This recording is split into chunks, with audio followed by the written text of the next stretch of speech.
आज के क्लास में हम लोग कूलम्ब्स लॉ का एप्लीकेशन के बारे में जानकारी लेंगे और वो भी लास्ट एप्लीकेशन देखेंगे कि एक वेरिएबल चार्ज और एक फिक्स्ड चार्ज के बीच कितना इलेक्ट्रिक फोर्स डेवलप होगा, उसके बारे में हम लोग आज के क्लास में कैलकुलेशन करेंगे।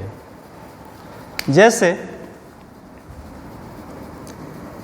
ये एक रड है,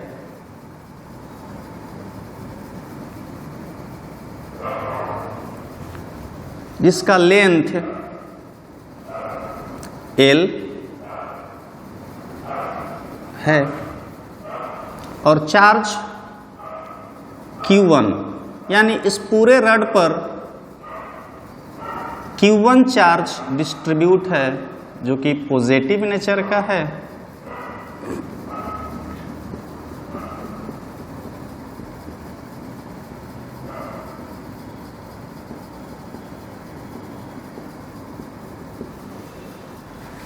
और एक चार्ज Q2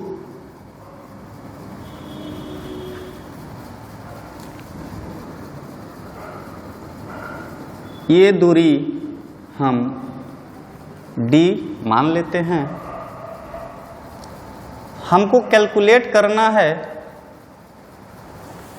ये चार्ज Q1 यानी रड और ये चार्ज Q2 के बीच कितना इलेक्ट्रिक फोर्स डेवलप होगा, इसी का कैलकुलेशन आज के क्लास में हम लोग करेंगे। तो सबसे पहले थोड़ा कुछ समझ लेंगे हम लोग, इस तरह से ये कैलकुलेट होगा। यहाँ के बाद जितना दूरी आप जाइएगा, चार्ज का वैल्यू उतना ही बढ़ते जाएगा, यानी ये वेरिएबल हो जाएगा, जबकि Q2 मेरा फिक्स्ड है या कांस्टेंट चार्ज है। तो हम क्या करेंगे कि Q2 से x दूरी पर हम x एक टर्म लेंगे जो कि वेरिएबल डिस्टेंस होगा, वेरिएबल लेंथ होगा। x दूरी पर एक छोटा सा एलिमेंट कंसीडर करेंगे जिसका लेंथ dx हम मान लिए, लेंथ dx। जानते हैं कि Q1 जो चार्ज है इस पूरे रड पर यूनिफॉर्मली डिस्ट्रीब्यूट है, तो सबसे पहले इसका Q1 जो है यूनिट लेंथ में कितना होगा, सबसे पहले वो निकालेंगे। Charge on rod in unit length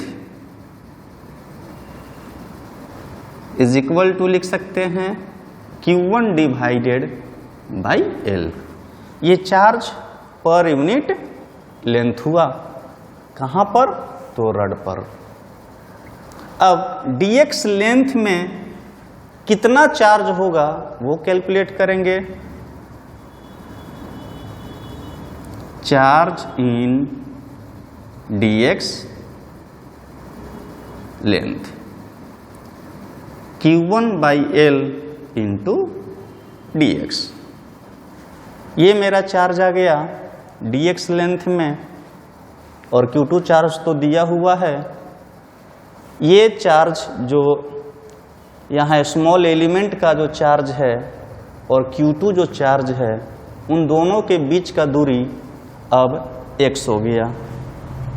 now electric force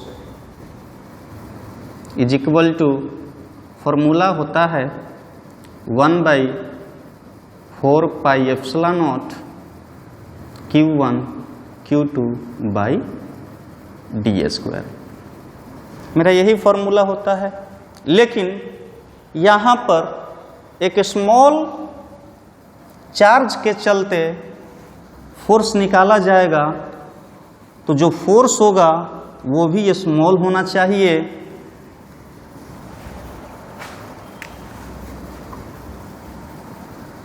इसलिए डीएफ इसलिए लिखा गया क्योंकि स्मॉल फोर्स के लिए बात कर रहे हैं, is equal to 1/4πε0।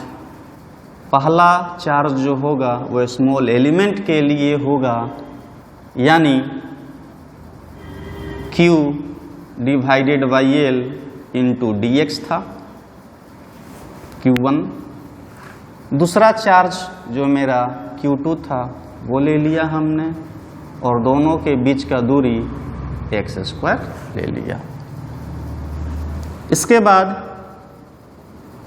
dF is equal to 1/4πε0 Q1 Q2 by L dx divided by x²। ये dF ये dx दोनों डिफ्रेंशिएटिंग टर्म है। अब इसको सॉल्व करने के लिए इंटीग्रेशन मेथड का यूज करेंगे, यानी integrate both side with proper limit.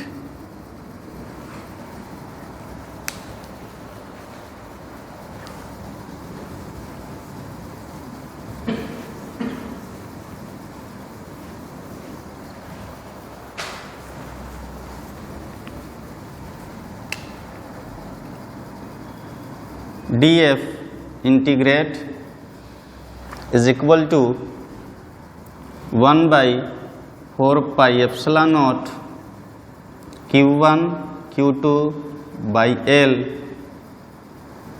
dx by x² integrate.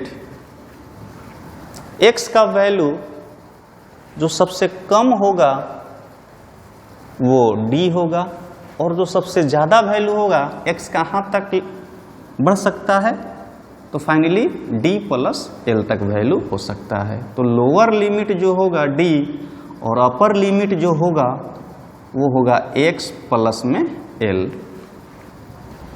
ठीक। अब जो कांस्टेंट टर्म है वो इंटीग्रेशन के बाहर आ जाएगा, Q1 Q2 by 4πε0 L integration dx by x² d, यहाँ पर d plus L, d plus में L। ठीक है। अब इसको इंटीग्रेट करेंगे। जैसे df का इंटीग्रेशन क्या था, तो df का इंटीग्रेशन f होगा, और 1/x² का इंटीग्रेशन क्या होगा इसके बारे में थोड़ा सा देख लेते हैं हम लोग। थोड़ा सजा कर लिख देते हैं फिर से। df is equal to Q1 Q2 by 4πε0 L।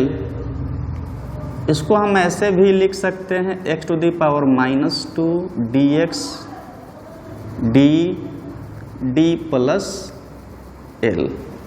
इसको ऐसे भी लिख सकते हैं। जानते हैं कि x⁻n का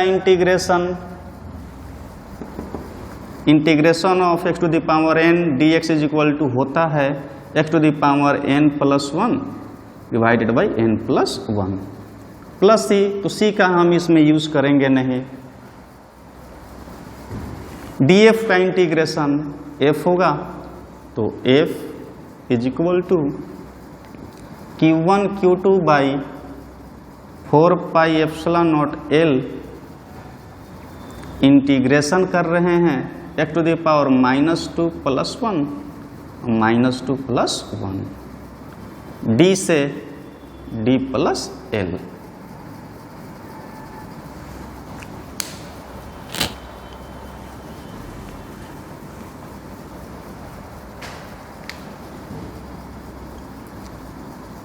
Q1 Q2 by 4 pi epsilon naught L, इसको सॉल्व करेंगे x to the power -1 by -1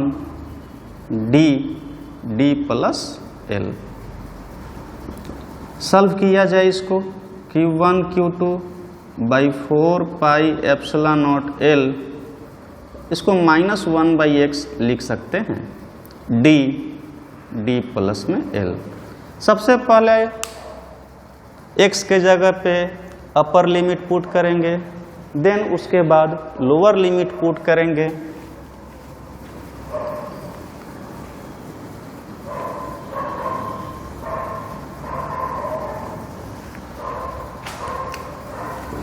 यानी f इज इक्वल टू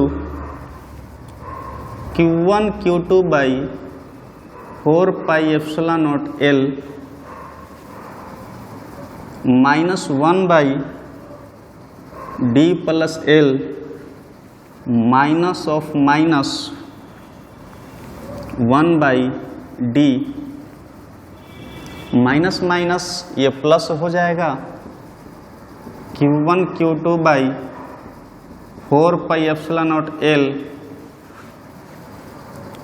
पहले प्लस वाले को पहले लिख देते हैं, इसके बाद माइनस वाले को लिखते हैं, d प्लस L। दोनों का अब हम लोग यानी यहाँ पर LCM लेंगे, यानी लघुत्तम d into d plus L हो गया। यहाँ d है, d प्लस L नहीं है, तो यहाँ वाले टर्म में d प्लस L हो जाएगा, माइनस यहाँ d प्लस L है, d नहीं है, तो यहाँ पर d हो जाएगा। d से d कैंसिल हो गया। अब यहाँ के बाद Q1 Q2 by 4 pi epsilon naught L, L divided by d into d plus में L, L से L भी कट गया, आया यहाँ पर जो टर्म बच गया वो पहले लिख दे रहे हैं, Q1 Q2 by 4 pi epsilon not d plus में L। ये जो फोर्स का कैलकुलेशन हुआ यही फाइनल रिजल्ट होगा इस टाइप के क्वेश्चन के लिए। तो इस तरह से हम लोगों का जो कूलम्ब्स लॉ था पूरी तरह से समाप्त हो गया। अब आप लोग किसी बुक से न्यूमेरिकल बना सकते हैं कूलम्ब्स लॉ से रिलेटेड। अब हम लोग पढ़ेंगे इलेक्ट्रिक फील्ड या इलेक्ट्रिक फील्ड इंटेंसिटी, जो इलेक्ट्रोस्टैट का न्यू टॉपिक है, नया टॉपिक है। हेडिंग डालेंगे इलेक्ट्रिक फील्ड।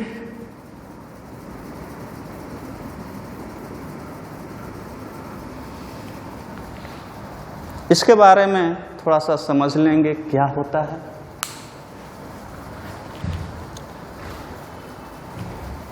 सबसे पहले ये जानेंगे हम लोग कि हर एक सब्सटेंस या हर एक बॉडी या हर एक मैटर का एक अपना इन्फ्लुएंस होता है, एक अपना प्रभाव होता है। जैसे कोई भी व्यक्ति का ही एक अपना प्रभाव होता है। जैसे मान लिया जाए कि कोई एक गांव है, गांव में जो मुखिया होंगे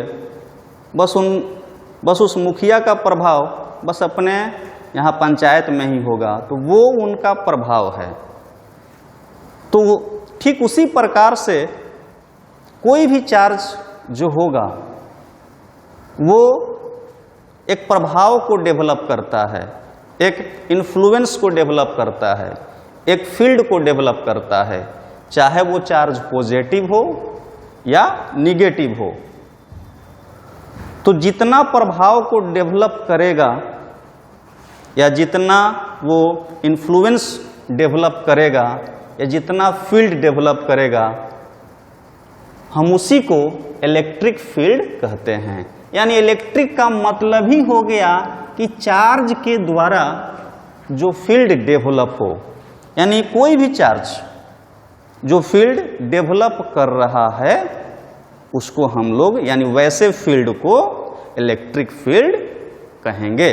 यानी फर्स्ट पॉइंट में हम ये देख रहे हैं कि कोई चार्ज डेवलप करेगा एक टाइप का फील्ड, यानी एनी चार्ज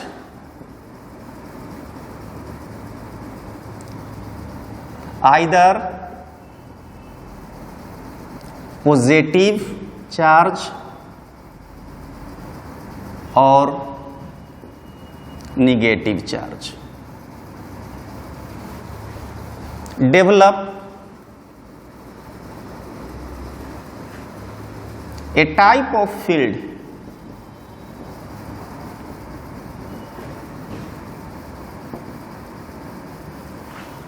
एक प्रकार का फील्ड डेवलप करता है known as electric field. It is denoted by capital E। यानी पॉजिटिव चार्ज या निगेटिव चार्ज दो ही टाइप्स का चार्ज होता है। ये दोनों टाइप के चार्ज एक प्रकार के फील्ड को डेवलप करते हैं, उस फील्ड का अपना दायरा भी होता है। तो जो फील्ड है उस फील्ड को हम लोग इलेक्ट्रिक फील्ड कहेंगे। क्यों कहेंगे इलेक्ट्रिक फील्ड? क्योंकि चार्ज के द्वारा वो फील्ड बना हुआ है। ठीक, तो यहां पर ये तो हम लोग जो अभी समझें वो हमने लिख दिया कि कोई चार्ज यदि वो पॉजिटिव है या वो निगेटिव है तो एक प्रकार के फील्ड को डेवलप करता है, उसको इलेक्ट्रिक फील्ड कहते हैं और इलेक्ट्रिक फील्ड को ई से डिनोट करते हैं। फिजिक्स के अनुसार से यानी इलेक्ट्रिक फील्ड का जो डेफिनेशन होगा लिखेंगे electric field is defined as the electric force per unit charge. यानी लिखे हैं electric field is defined as the electric force per unit charge. ठीक है, यानी इलेक्ट्रिक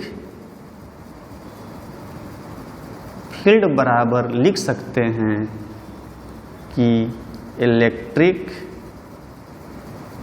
फोर्स डिवाइडेड बाय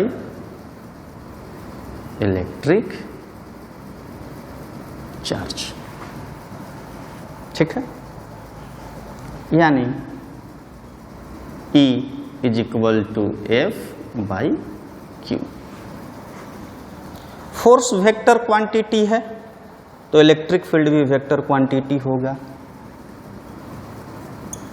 यानी पहला पॉइंट यहां से सामने आया कि electric field is vector quantity, यानी इलेक्ट्रिक फील्ड भी कैसा क्वांटिटी है? तो वेक्टर क्वांटिटी है। पहला पॉइंट ये सामने आया कि electric field is vector quantity. ठीक है, दूसरा पॉइंट ये सामने आएगा, फोर्स का यूनिट न्यूटन और चार्ज का यूनिट कूलाम। तो इलेक्ट्रिक फील्ड का यूनिट क्या हो जाएगा? Newton per coulomb. यानी यूनिट ऑफ इलेक्ट्रिक फील्ड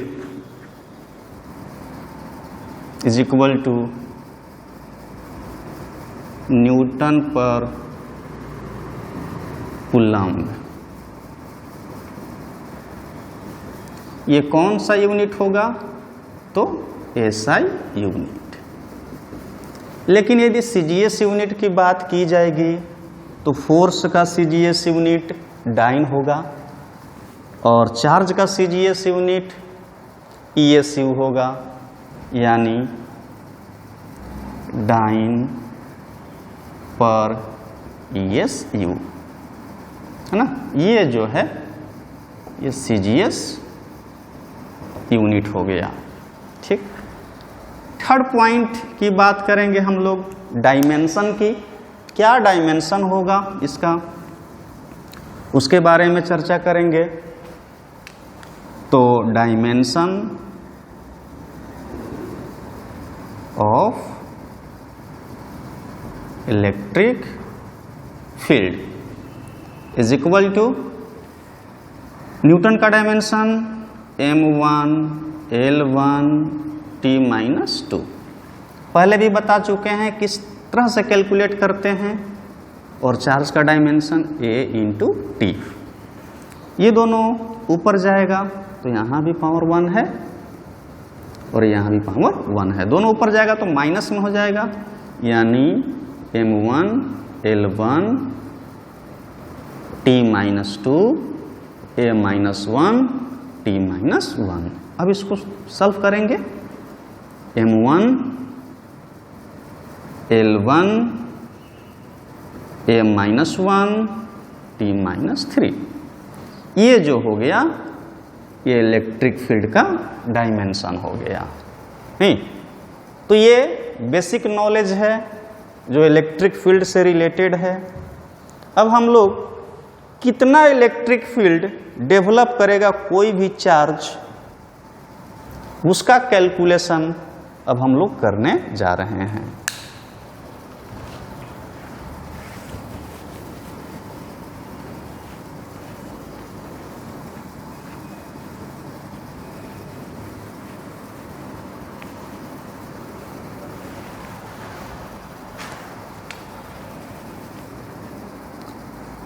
एक टर्म ध्यान रखेंगे आप लोग, +1 कूलम्ब को टेस्ट चार्ज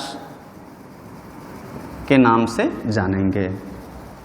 ये ध्यान रखेंगे, +1 कूलम्ब को टेस्ट चार्ज के नाम से जानेंगे। यानी टर्म्स यहाँ पर ये अब कैलकुलेट करने जा रहे हैं।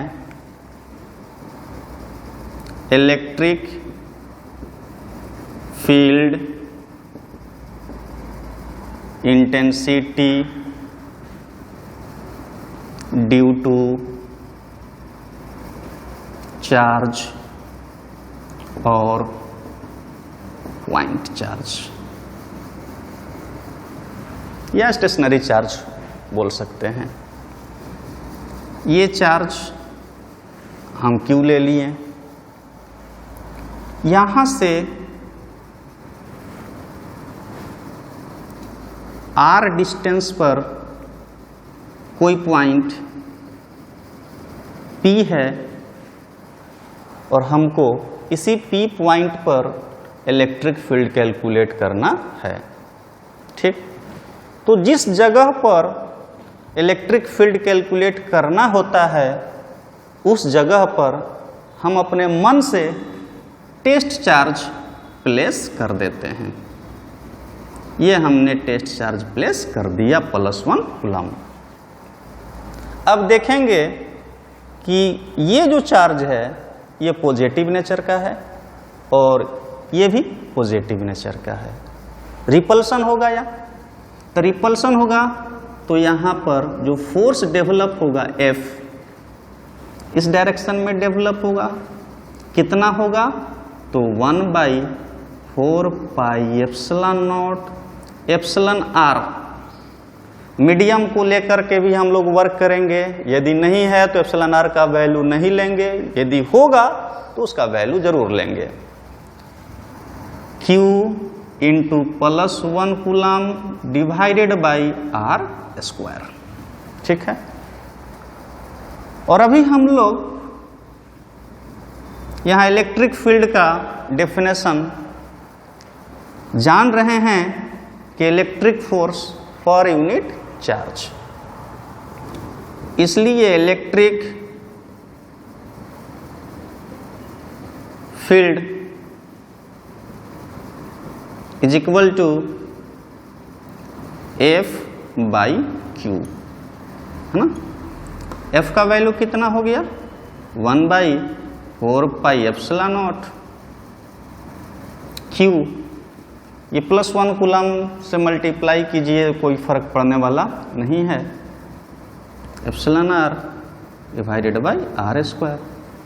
चार्ज कितना है तो +1 कूलम। इसको सॉल्व करेंगे तो वैल्यू मिलेगा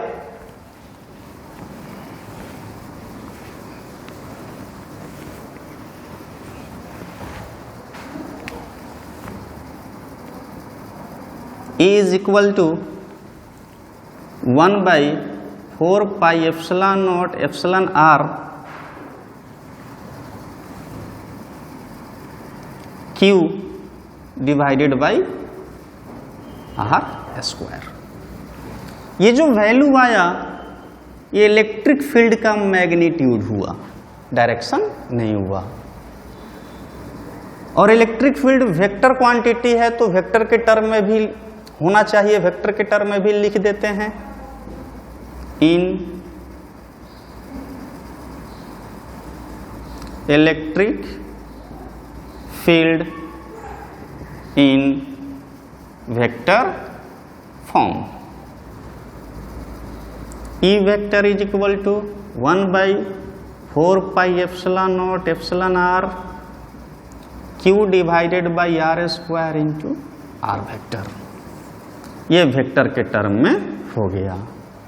यानी इलेक्ट्रिक फील्ड किसी चार्ज के चलते कितना होगा वो हम लोग इस फॉर्मूला से कैलकुलेट कर सकते हैं।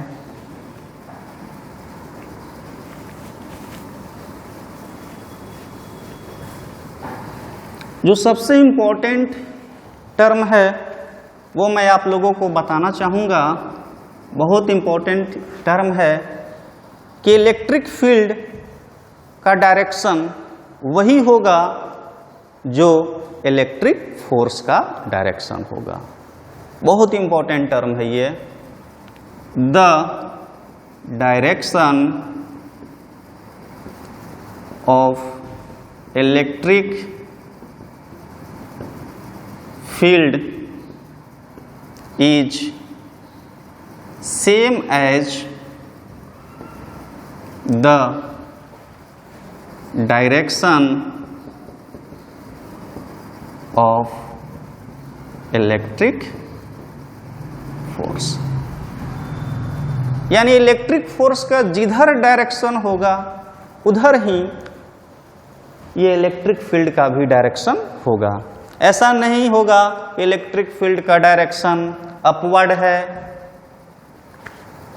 तो यानी ऐसा नहीं होगा कि इलेक्ट्रिक फोर्स का डायरेक्शन अपवर्ड है तो इलेक्ट्रिक फील्ड का डायरेक्शन डाउनवर्ड हो जाए। नहीं, ऐसा नहीं होगा।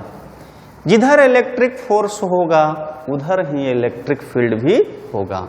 इसमें कोई कंफ्यूजन नहीं होना चाहिए, ये ध्यान रहे। जैसे कुछ हम एग्जाम्पल लेते हैं।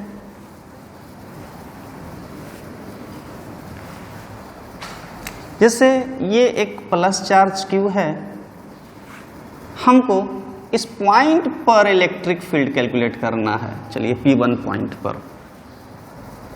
तो जहां भी इलेक्ट्रिक फील्ड कैलकुलेट करना होता है वहां पर अपने मन से टेस्ट चार्ज प्लेस करके फोर्स देख लिया जाएगा।